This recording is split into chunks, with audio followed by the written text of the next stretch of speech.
You can be a pirate, but first you'll have to lose an eye and an arm. You can be a pirate, but to lose an eye and an arm. First, to lose an eye and an arm. Lose an eye, lose an eye, lose an eye, lose an eye.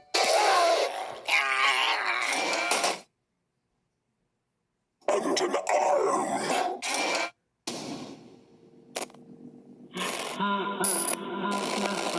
Hello, Internet! Welcome to Game Theory, the show that is, without exaggeration, thinking of reaching out to Scott Cawthon so that we can jointly buy Chuck E. Cheese's quickly dying restaurant franchise so we can transform them into what they were always meant to be, real-world FNAF experiences. Heck, they've already got the terrible pizza taken care of. We could probably even sell the idea to YouTube Originals and make a whole series about transforming the pizzerias into horror-themed dining experiences, which would also help mitigate the costs of doing all that. No joking here, Scott. This is something we absolutely can and probably should do. I've recreated your games before in real life, and they seem to be pretty well received.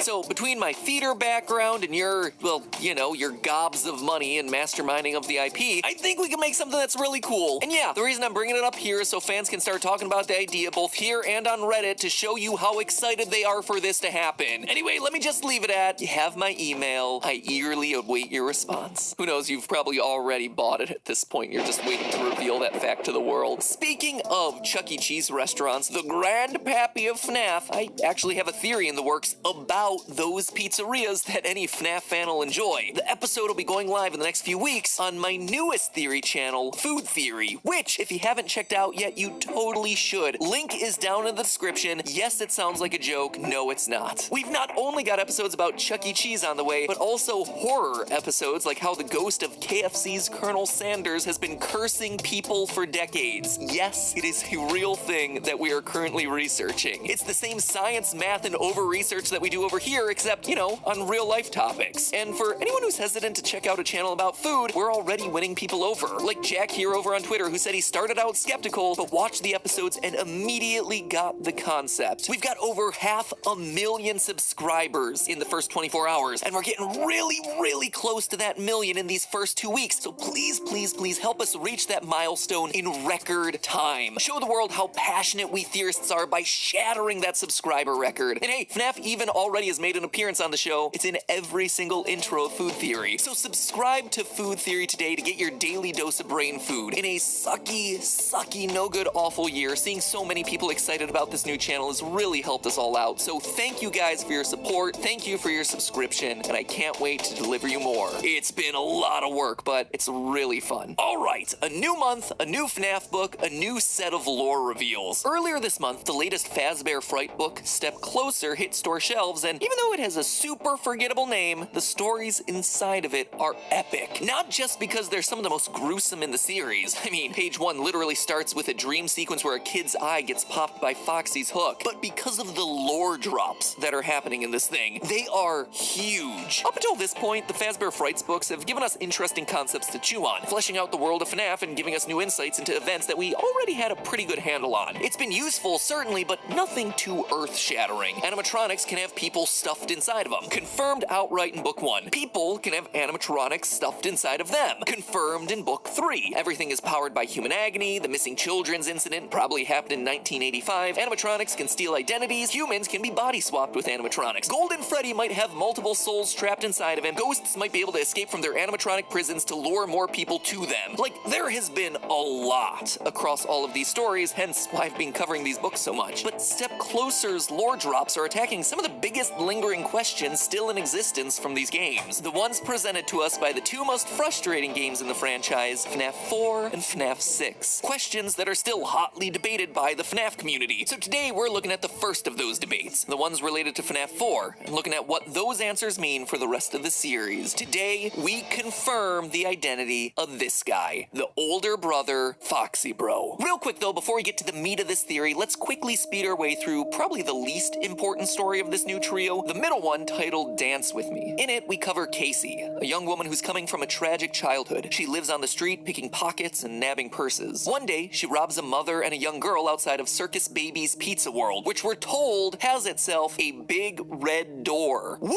woo, woo, woo. Potentially important detail alert. Anyway, one of the items that she nabs is a set of cardboard glasses. When Casey puts them on, she sees a hologram of Ballora spinning in the distance. Weirded out by this, she has other people try the glasses on and no one else manages to see Ballora. From that point onward, each time she puts on the glasses, the hologram gets closer and closer, which begins to freak her out to the point of her leaving town and trying to put her life back together in hopes that it gets Ballora to leave her alone. A couple cities and failed jobs later, Casey eventually decides to return the stolen items to the mother and the daughter, hoping that it'll make amends. The family welcomes her in and forgives her, but when the little girl Isabella puts the glasses on, she not only sees Ballora, but she immediately begins dancing. It's a very vague ending because it's unclear whether Ballora, who was one step away from getting Casey, instead nabs the girl because she's the one who puts the glasses on next, and the dancing is the girl becoming possessed, or if it's the girl just excited to be dancing alongside one of her favorite characters, Ballora. Anyway, there's not a whole lot to talk about with this one. The technology is super strange. Freddy's is apparently advanced enough to have holographics that work in cheap cardboard glasses for kids. That would be strange enough, but there's also some extra weirdness that the holograms can interact with the physical world. We see throughout the story that this Ballora hologram kicks up leaves and causes them to swirl around her. To quote from the story, "There was Ballora, pirouetting among the colorful fall leaves. As she spun, the bright leaves were sucked into her vortex." For a few seconds, Casey admired the beauty, but then she thought, wait, if Ballora is just a picture, a hologram, then how is she affecting the objects around her? It didn't make sense. Welcome to the world of being a FNAF theorist, Casey. It didn't make sense. Prepare to get that one tattooed on your forehead. But in all seriousness, it does raise a big question. Is she actually a hologram or just invisible and the glasses are somehow revealing her? It's unclear. Today I'm going to be talking a lot about those weird little details that just seem so oddly specific for a book to call out that it feels like the book is trying to tell us something, and this seems like one of them, but while I could spend a lot of time trying to figure it out, to my knowledge, holographic or invisible animatronics haven't really been a thing yet in the franchise, so we'll just have to cross that bridge when it becomes important. Unless, oh damn it might be a phantom animatronic. No,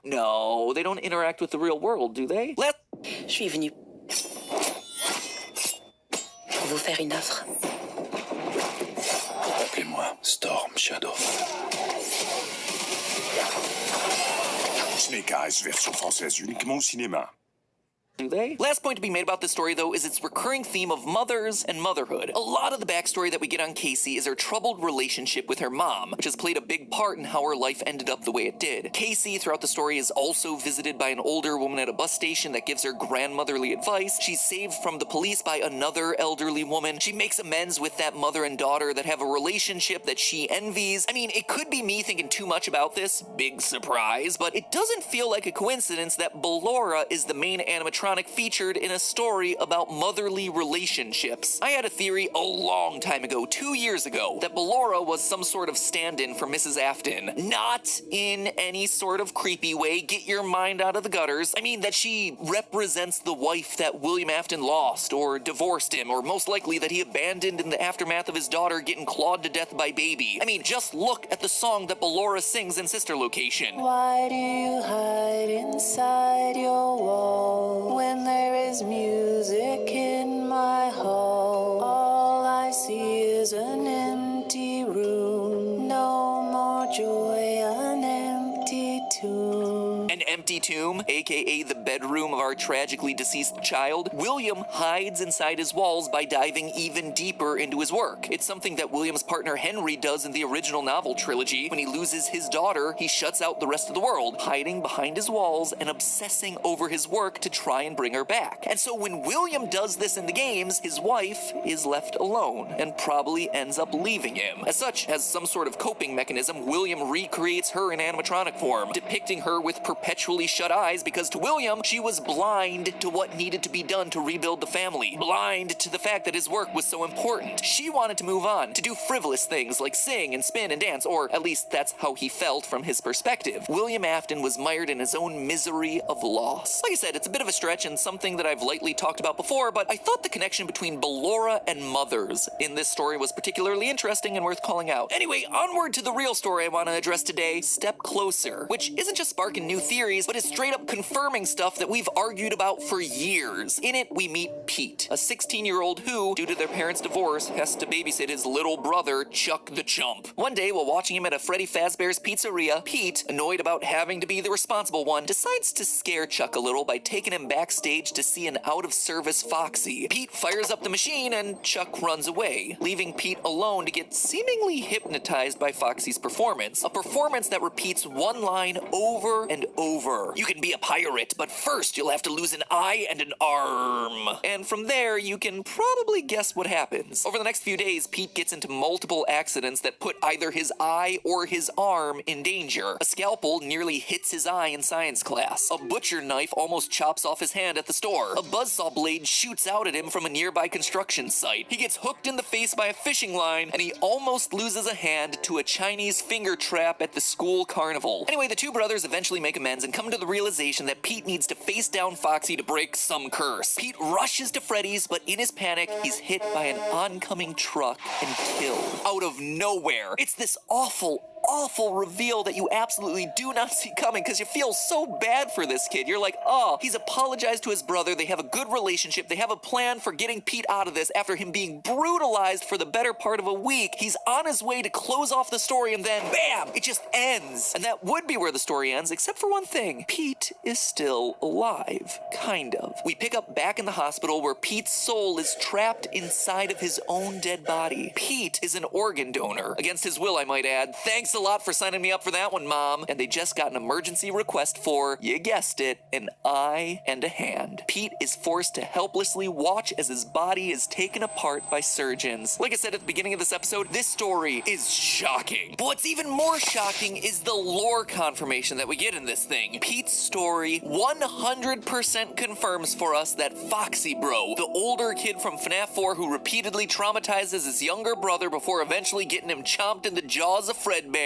that is undeniably Michael Afton. 100% no doubt. It's something that we strongly suspected for a while, and something that later evidence started to throw into question, but this story, happening 5 years after that game's initial release, finally clears it up for us. Obviously, there are some superficial similarities here. Pete has a younger brother who's scared of the animatronics, just like Foxy Bro has the crying child, his younger brother who's scared of the animatronics. Pete is connected to Foxy throughout the story, just like the brother in the Foxy mask. Pete and Chuck's parents are divorced, just like it seems William and Mrs. Afton are in the game, leaving the older brothers alone to care for their younger siblings. At one point in the story, Pete's hand starts to turn purple, which points us back to Michael Afton and sister location physically turning purple. And lastly is that final scene where Pete should be dead, but isn't, which exactly mirrors the iconic words of one Michael Afton, "Father, it's me, Michael. I should be dead, but I'm not." But all of it is just a bunch of weak parallels between Foxy Bro and Michael and Pete, and Foxy Bro and Pete. How do we know for sure that all three of these characters are connected? One word, gum. People ask me a lot how I come up with these theories, and more often than not, it's small details that just stick out as off for the author or game designer to include, as though they're purposely seeding these details out there to try and signal something to us. And in this particular story, the odd character details detail of Pete is that he chews gum a lot. Page 4, he's chewing watermelon gum while watching his brother. Later, when he's scared by the Foxy animatronic, the book makes mention of him swallowing that gum. Okay, that's fine, that's a one-off thing, no big deal. But later, on the way to the butcher shop, we're told that he, quote, pops a wad of watermelon gum into his mouth. On the boat fishing with his dad, he wishes he had brought his watermelon gum. It is mentioned a lot in this short story, enough that it sparked my theorist senses and made me flag it to look into later. Now, obviously,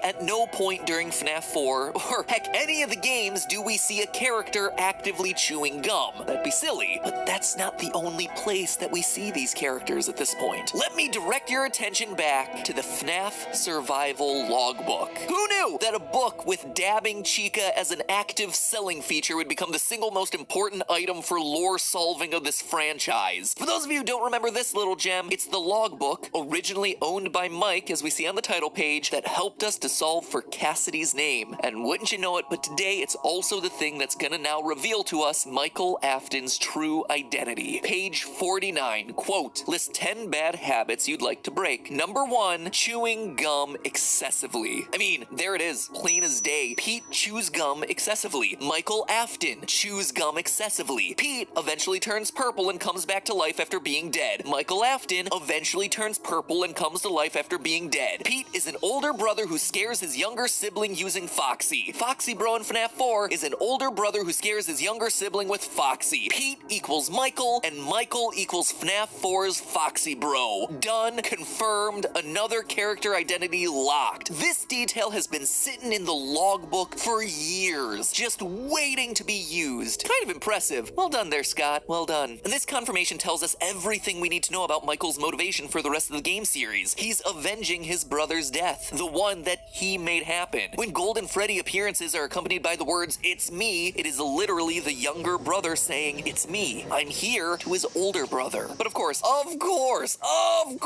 it is never that easy. This same security logbook, this thing that has been so pivotal to solving so many mysteries of this franchise, raises just as many challenges. Because sure, here it just confirmed the Foxy Bro connection, but then it also has lines like these. Page 103, the party was for you. Page 75, does he still talk to you? In reference to psychic friend Fredbear. Page 23, was your favorite childhood toy a plastic purple telephone? Page 20, what do you remember? And most troublesome of all, page 31, do you remember your name? All of these questions seem pointed to the crying child. The party was for him. His favorite toy was the purple telephone. Fredbear did talk to him, and never to Foxy Bro as far as we know. In fact, these are the exact questions that got us to throw the Foxy-Michael connection away so many years ago. Why would the spirit in this book, Cassidy, be telling Mike things that are very clearly true of the crying child? If Mike was indeed the older brother the entire time, like this latest Fazbear Fright story just confirmed for us, it doesn't make sense. Which is why now we have to solve these last two questions. What do you remember? Do you remember your name? I mean, yeah, I do remember my name. It's Mike. I wrote Mike on the first page of the book, didn't I? Unless Mike never truly was my name. The question that we're left with, and the question I pose to you and that I still need time to think through, is what did Michael forget? And how did he forget it? Was he the bite of 87 victim? Is that how he lost his memory? Did some sort of other trauma cause him memory loss? And more importantly, is there some other strange connection between Michael and the crying child? Like, seriously, why would the book say that the party was for Michael when FNAF 4 clearly tells us that it's not? I can't believe that this is just some sort of typo or something. This book is so precisely engineered to be the linchpin in too many mysteries of this franchise for that to be the case. So could that connection between the two brothers be the reason why Michael's name might somehow be different? All theories for another day, my friends, but at least for now, we're one more confirmed step closer to getting the answers we've been looking for so long. So maybe that's the reason why the story is in fact called Step Closer, because otherwise that title for a story about a kid losing an eye and an arm just doesn't make a whole lot of sense. Next time, we tackle Susie and her connections to FNAF 6. In the